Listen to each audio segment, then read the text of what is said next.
So just so everybody is sort of on the same page as what we're doing today. So we did discuss this case a while back, but a lot of people weren't able to be at that meeting, and we didn't have all of the documents in front of us to really fully discuss it. So we had a meeting to it's rapid cycle quality improvement, which you guys are all familiar with if you've been with GWEP for a while.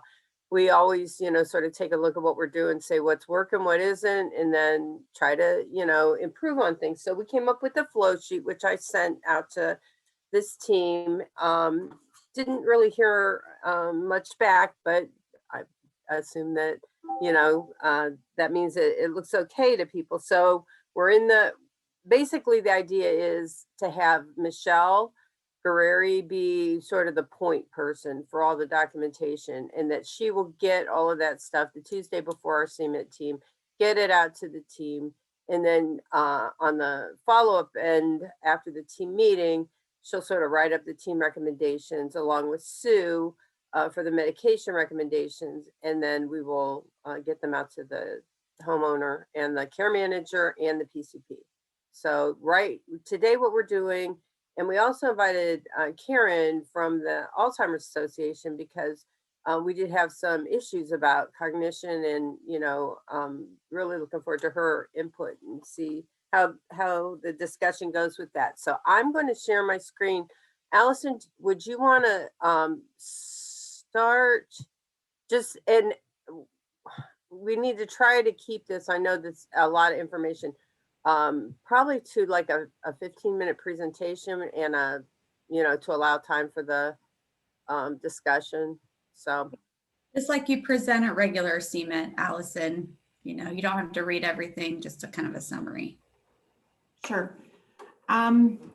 So RH just recently, a few months ago, moved in with her daughter. She had been living alone, and they were trying to go in the home and take care of her that way.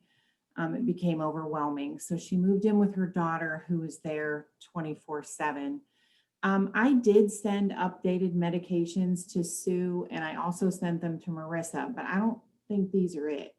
No, these are not it. I just got it this morning, and I figured it was too late to forward it to the group. So we'll let Sue Fosnight. You saw Yes. those, Sue, right?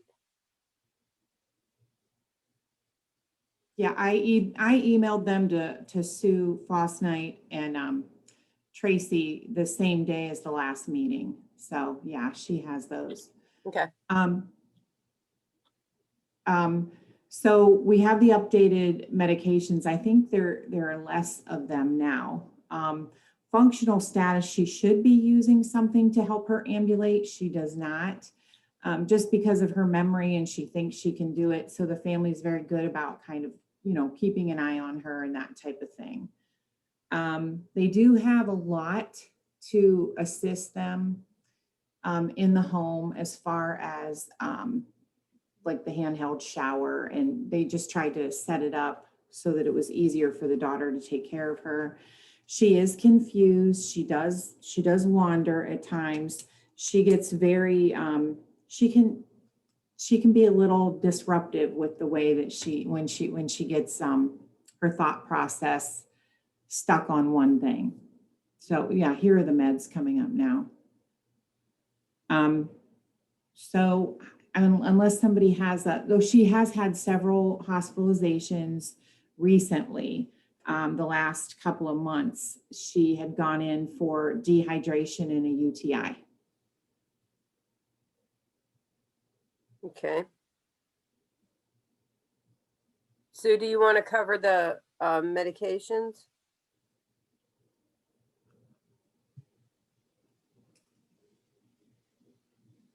You're on mute.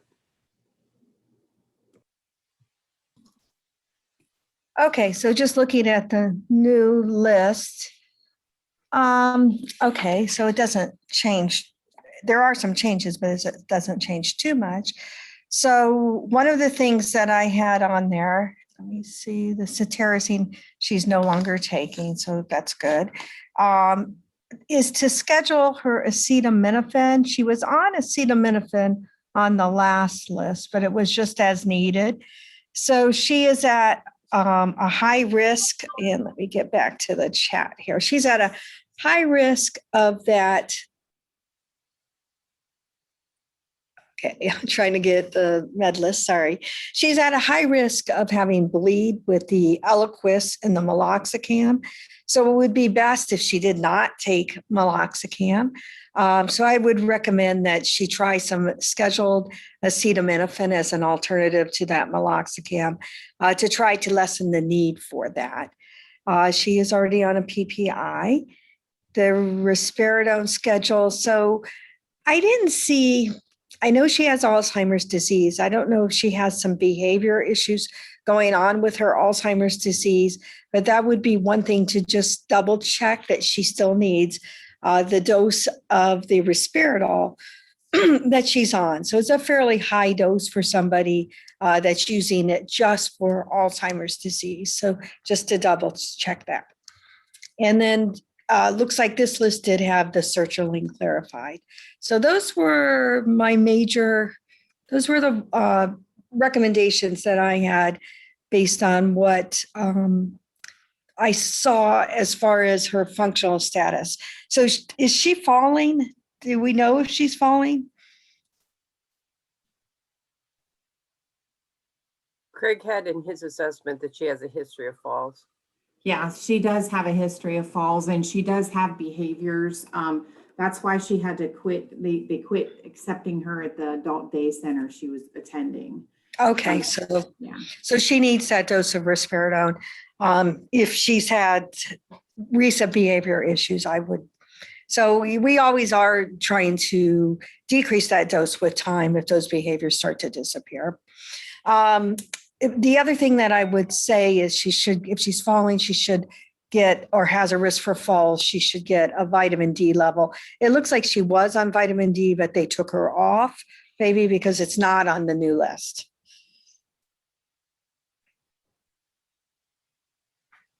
Okay. And then perhaps just making sure she's not orthostatic since she's on blood pressure medications.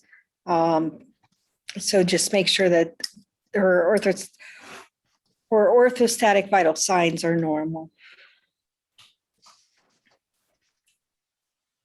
Okay.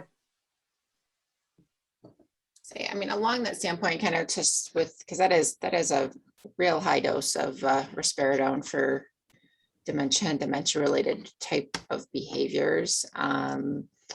So, maybe working on getting some more information from the family about kind of what behaviors she's having when she's having them, and this might be a good situation where actually having them keep like a behavior log of what they're seeing and when, because especially stressed caregivers, et cetera, they come in and they're just like, they're crazy, right? They're agitated, they're restless, they're whatever, but being able to pinpoint when those behaviors are happening, what they actually look like, can help, hopefully with some guidance on the non-pharmacologic treatment of a lot of those behaviors.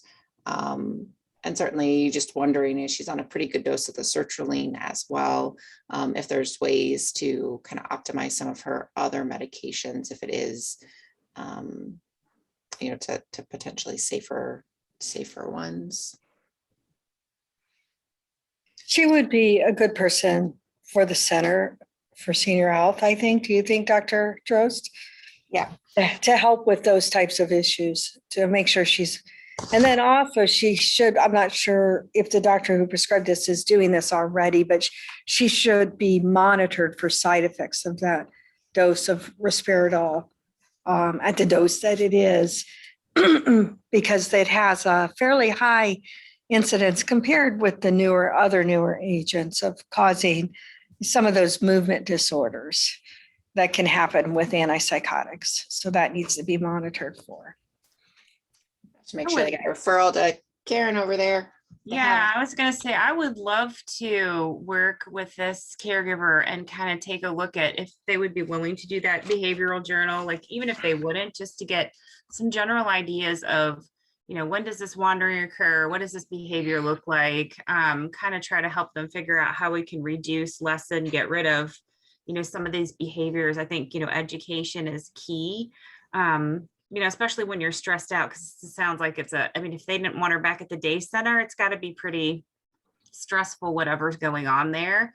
So I'd love to be able to help figure out, what exactly, what exactly is going on. She's not on anything for memory. So I don't know if that means that, they've tried something, but I don't know if maybe adding some Namenda, I don't know if you do that often, Dr. Drost, but I think sometimes that takes the edge off of some orneriness, behavior type of a thing. I don't know if that would be worth a try, or if there's some reason why she's not on anything for the Alzheimer's.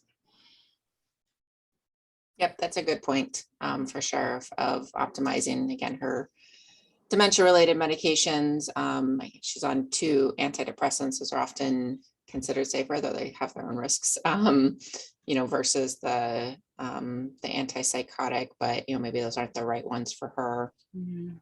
You also wonder about other things, right? It kind of touching on if she's on the meloxicam, is she having chronic pain of some sort that's contributing to it that we're not evaluating or treating. Yeah, that's a very good point. That's not well controlled. She does have a history of, let's see, disc degeneration and spondylosis. So, scoliosis has some reasons for significant pain.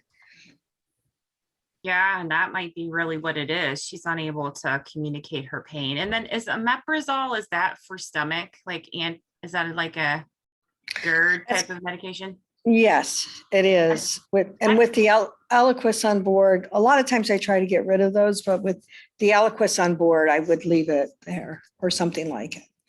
Yeah, I don't know if you've ever had GERD, but that's uncomfortable too. So that may be contributing to sort of her behavior.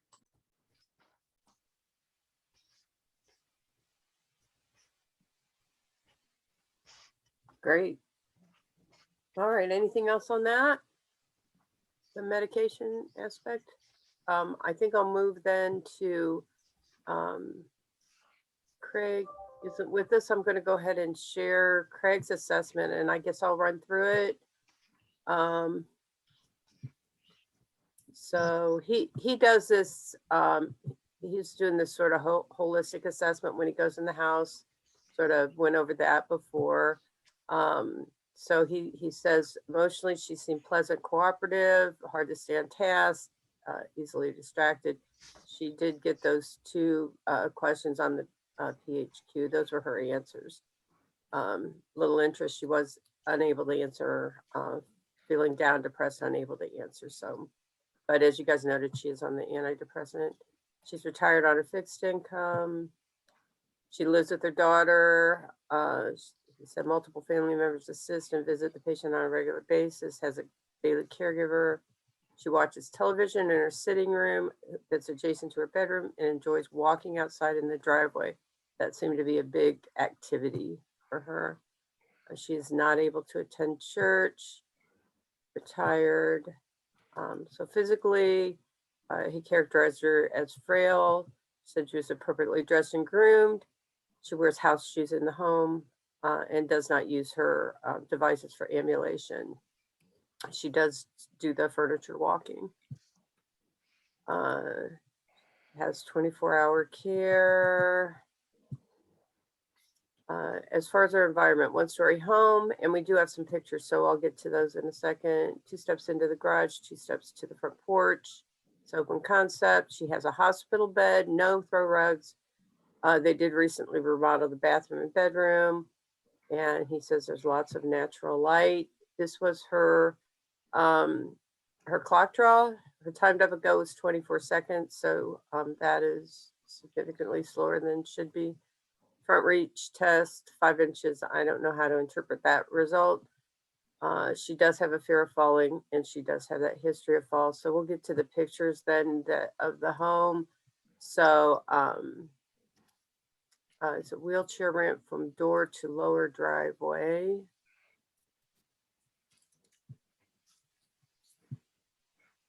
This is her bathroom currently. I'm just gonna run through these unless somebody wants me to stop.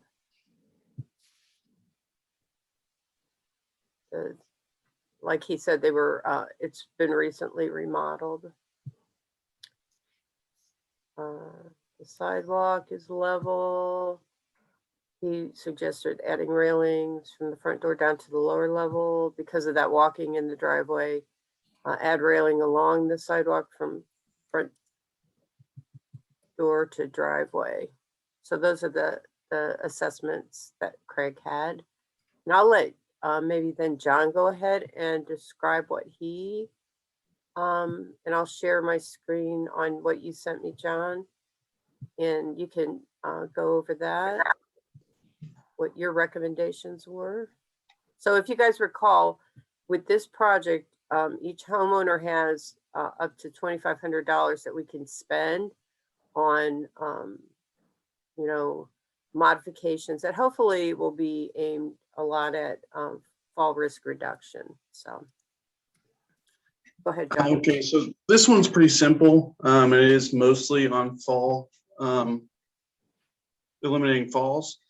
So replacing one toilet with a chair height toilet, just so that she can get rid of that plastic piece. Install a grab bar in the shower. There's already 2 or 3 in there, but Craig thought that she could use one more. And install 2 small ramps and handrails going down from that one door down to the walkway, and then from the walkway down to the driveway, because that's where she likes to walk. And then install a handrail on the front walk so she could walk back and forth, and then level the concrete on the front walk so there's no trip hazards. That's pretty much it for me. It's pretty simple. Wouldn't take us very long. I had a question, I think, on the bathroom photo with the toilet. I'll go back to that. Thanks.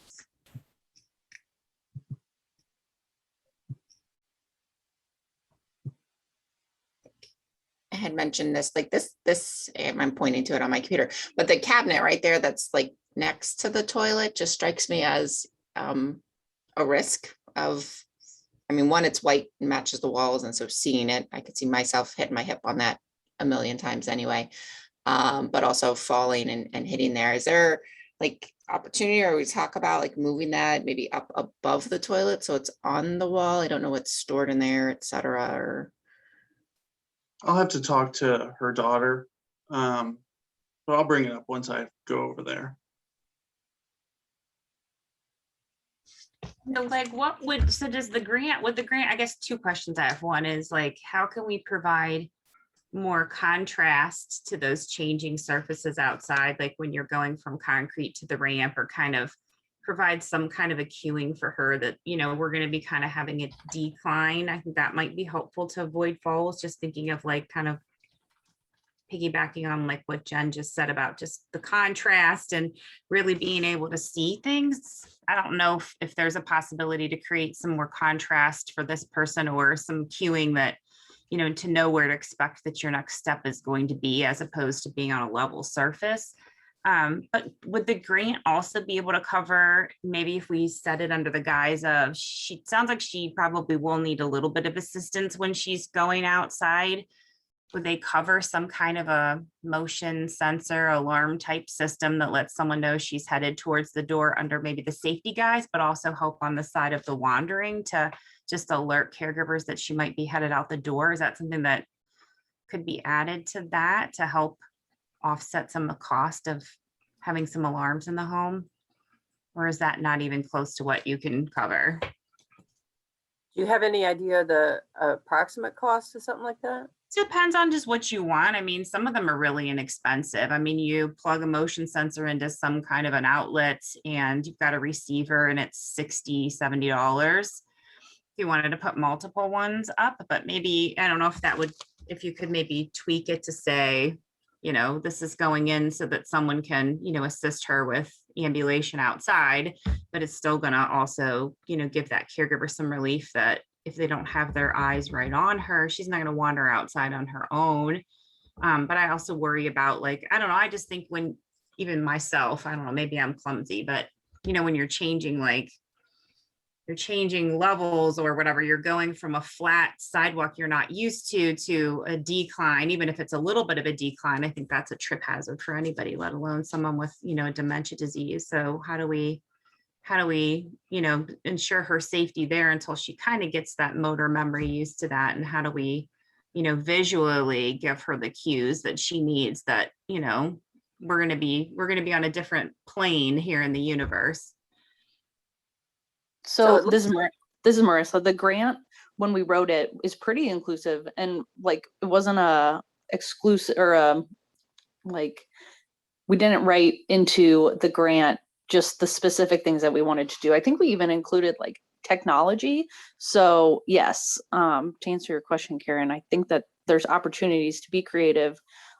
Drew, our development director, also secured a grant for Amazon Echoes. If that would be helpful for folks like remembering medication or like, you know, maybe playing music, things like that. So I think all of our homeowners will be able to get one of those as well. I'll have to check with like the specs on it, but yeah, creativity is encouraged. I just don't know, like we would definitely need help, right, John? I mean, we've never installed one of those. Yeah, it's not exactly a Yeah. home repair, but It's like an enhancement kind of. Yeah, I mean, it just depends on what you want. There's so much out there, but I think the simplest one is kind of like, I don't know, it looks like an old, I don't know, some of you are too young to remember pagers, but I'm old enough to remember pagers.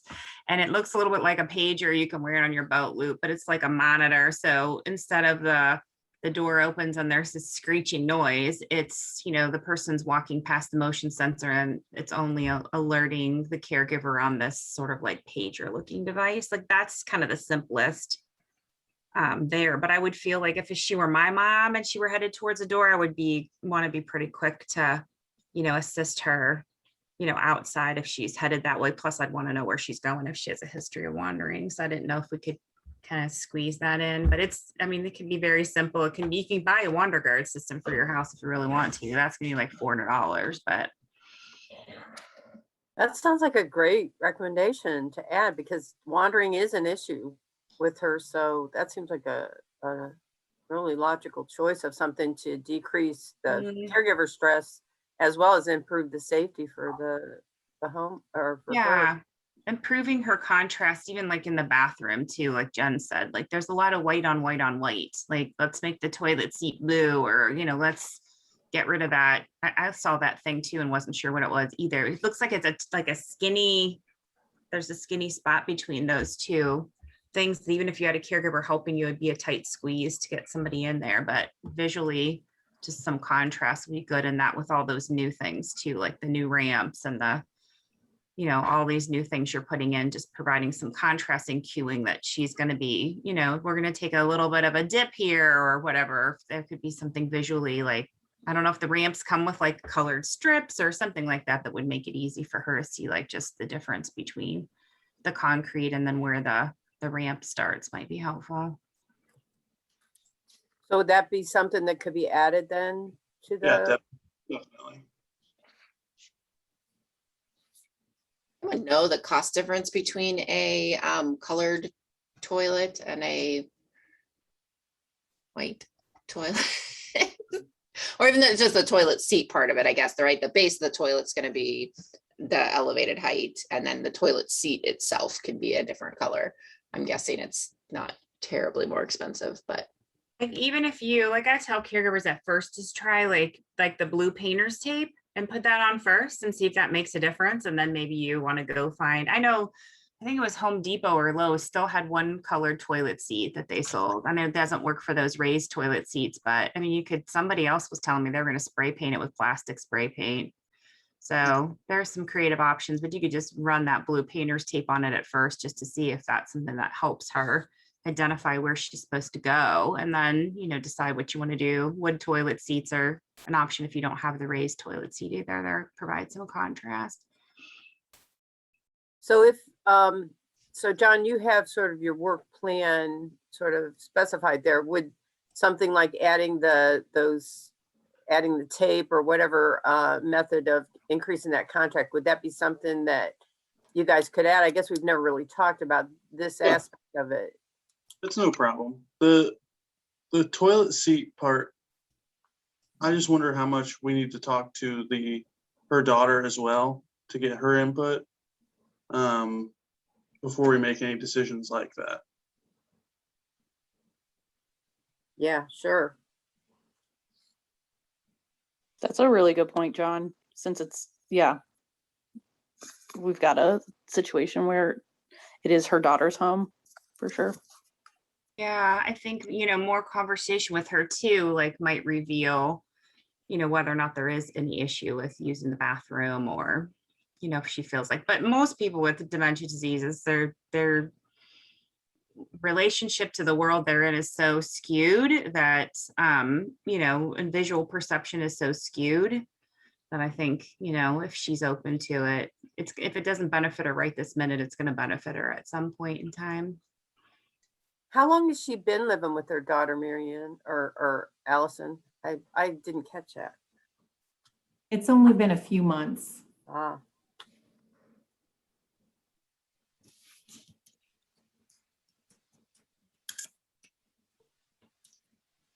Okay. All right, so you could ask then the daughter about her willingness or openness to adding something that might provide that contrast in the bathroom. Yep. And then so a wander guard to prevent or decrease that risk of wandering. I think both the caregiver and the how should we how should we approach that issue? Like I guess it's who's going to, would that fall under, like, John, what you're doing? Could we add that to your list of? I don't mind talking to the daughter about it. Okay. All right. Can someone send John like maybe a link to the Wander Guard, the suggested ones, Karen? Yeah, for sure. And I'll send you a link to the Alzheimer's store too, which has a couple of different options, but I'll pick a few for you. And usually though, you can find it on Amazon, sometimes a little bit less expensive than Alzheimer's store, but at least you can get the idea of maybe what you want from there. But for sure, I can send you some. And then adding those to the ramps and et cetera outside to decrease fall risk, increase that contrast. This all sounds great. So Sue, you'll be writing up the medication part Yep, of it. just got done with that. Okay. I'll summarize this. I guess the process and like Tracy, you should usually send it back to like Jen for approval before you send it out, right? Yeah, normal CMIT notes go back to Sue and Dr. Drost just to make sure, we didn't miss anything, grammar, that kind of thing. And then once that's finalized, then I send it to one of our support staff who emails it to the care manager and sends it to the PCP. Well, given the slightly different nature of this, should we send it to this team, send it out to this team to make sure that we captured all the discussion and then I don't think so. I think that'd be a little much, all right. in my opinion, because sometimes it can get pretty in depth. It might delay. I'd worry mostly that it would, if we meet every 2 weeks, then minimum, that would be 2 weeks. So who should I send it to before? And I guess my other question, Tracy, was you had mentioned that for your usual process, you give it to somebody at the area agency who then actually sends it out. Would that be the same process here or how? I thought you guys were going to be handling that on your end. I thought Michelle or you were going to be typing, Yeah, we'll type it up.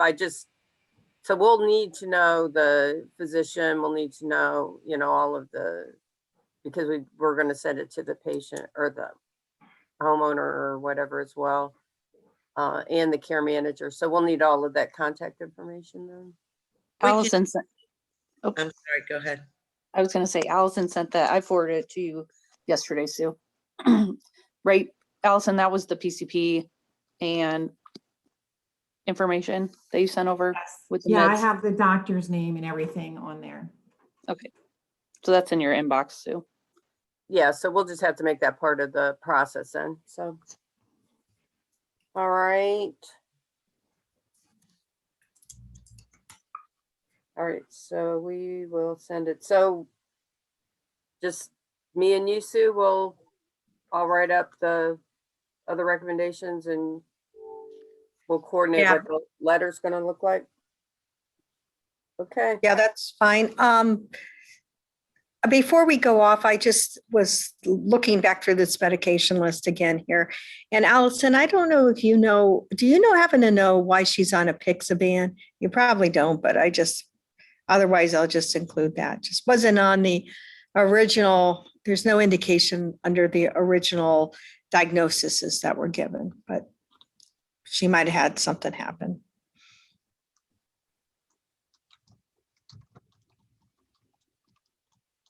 Okay, thanks. all righty. My last question as I was looking over our process was, Michelle is supposed to follow up at 6 months. We were gonna measure falls, fear of falling, falls, etc. Inability to do ADLs and see if, how these modifications impacted all of that. Should it be 6 months after the home, is modified? Should it be 6 months after this team meeting? I do it after the meeting. Because then you can kind of measure sometimes how long it takes to get things initiated. So I don't know what the rest of the group thinks. If you wait to get like the recommendations kind of done and back, then you lose about a week or so. I kind of think that if we're trying to measure outcomes, the home improvements should be done before we measure. Because, that's part of what this meeting is about, is doing those home improvements. And I don't think you're given a chance for the home improvements to really take effect. I mean, you're not going to see the results of the meeting before they're done. Well, how long do we expect like the home improvements to take? Do we know like what that process looks like? John or Marissa? Like from start to finish or from when we're ready? Start to finish. Let's see here. Maybe a couple days. And I think that we're pretty much ready to go on this one. Okay. All right, so I guess adding to the process then this sort of flow sheet would be letting Michelle, since she's going to be sort of coordinating all this, to let her know when the actual repair has been done, and then she could start the clock at that time. Sounds good. Cool. And this is Marissa, just to jump in. John also has a ton of other critical home repairs on his plate sometimes. So like maybe not right now. So I don't want him to or the expectation to be that it would be like a quick turnaround from like CMIT to construction. So, it just depends on what our other critical home repair flow is. So it could be a wait, right, John? This one, it just kind of worked out. It's pretty much time. And I'm waiting for other materials right now. So it kind of works out. And I think that's all the more reason to wait until it's actually done to start the clock as far as outcomes, because it could be who knows what the delay might be between this team meeting and getting those things done. So that makes more sense than to wait until it's done. So, okay. All right. Well, thank you everybody for participating today, and you're helping us perfect this process for getting things done. Karen, I'm glad you were able to join us. I think that was a great addition to the team. So Thanks for inviting me. Yeah, for sure. Anytime. All right, unless anybody else has anything. Thank you all. And next time Michelle will be coordinating things. So, oh, do we know when where the next person is in the process? Do we think we'll have somebody in 2 weeks? I do not think so. We're still working with Direction Home to get the supporting documentation for even an application. So getting the application in, getting the application approved, we don't even have people approved yet. So I would say no. And Sue, I was going to say on the 22nd, is that our next meeting? July 22nd? I don't have my calendar in front of me, but Want to confirm that? that looks right. Yeah. I will not be available for that meeting. I'll be on vacation. Well, we could, I mean, if it's okay with the group, if we don't have a case for this, we could, because there are a lot of vacations sort of conflicting with things. We could cancel that meeting if everybody is in agreement. We'll send out a notice that we'll do that. That would All work. right. That would work on my end. Thank you, Sue. All right. Well, thanks again. And thanks for helping to work through this process to make it better. All righty. Thank you, everybody. Thank you. Have a good day, everyone. Bye. Bye. Bye. Bye.